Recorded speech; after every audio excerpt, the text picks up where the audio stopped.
LePage.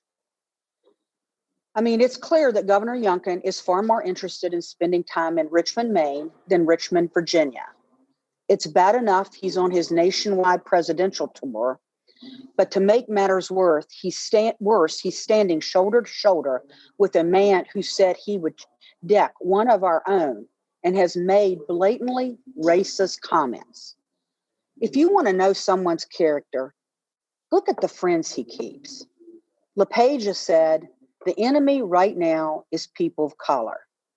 LePage has said the NAACP should apologize to the white people, to the people from the North for fighting their battle.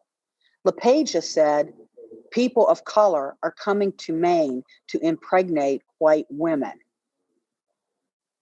That's disgusting.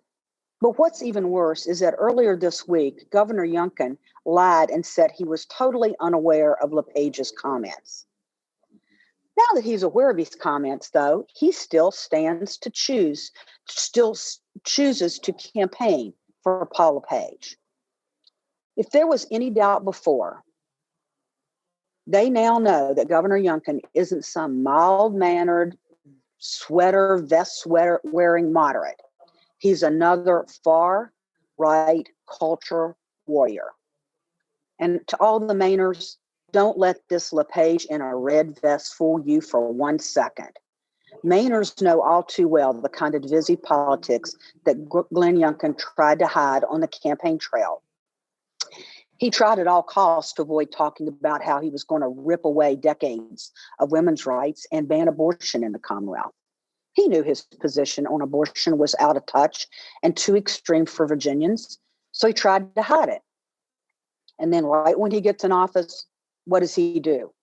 He pushes for an abortion ban that is so out of touch and too extreme for Virginians. And said, get this, said that he will gleefully sign any abortion ban that hits his desk. Don't let Paul LePage do the same thing.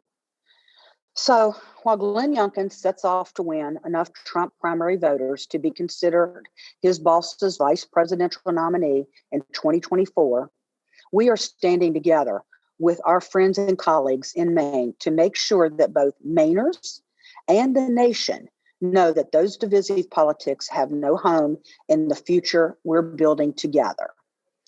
Thank you for being here, and I will turn it now over to someone who is in Richmond today, doing the job he was elected to do, Leader Don Scott.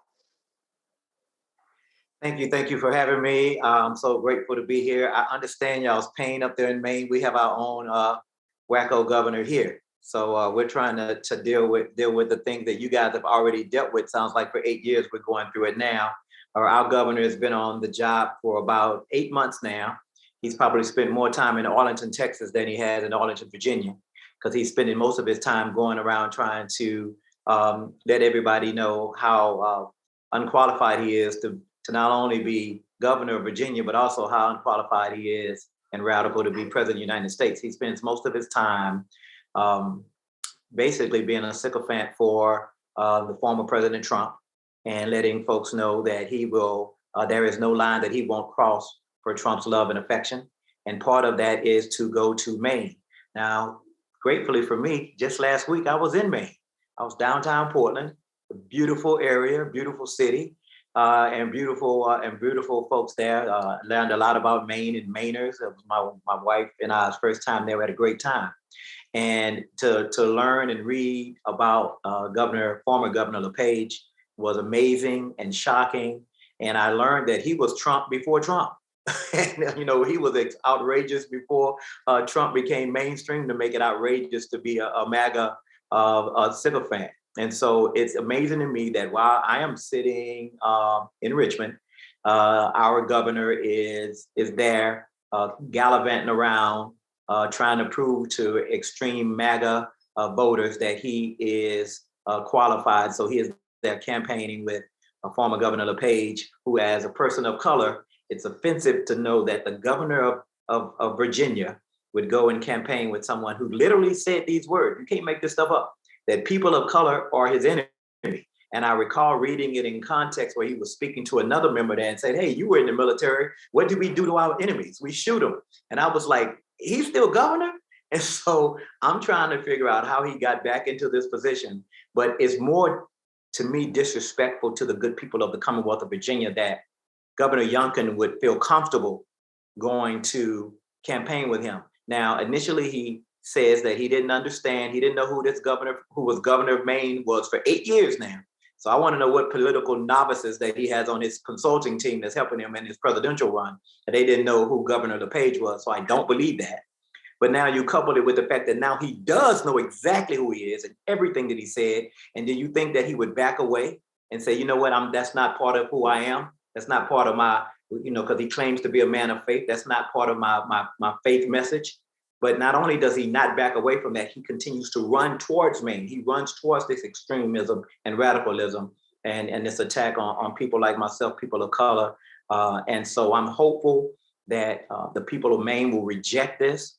Mainers will reject this radicalism. And I'm hopeful that the people of the Commonwealth of Virginia will just ask the governor to come home to do the job he was elected to do only 8 months ago.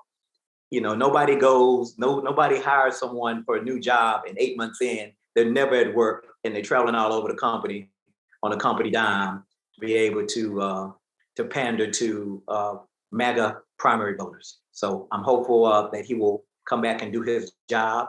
And I'm grateful to be here this morning. Thank you.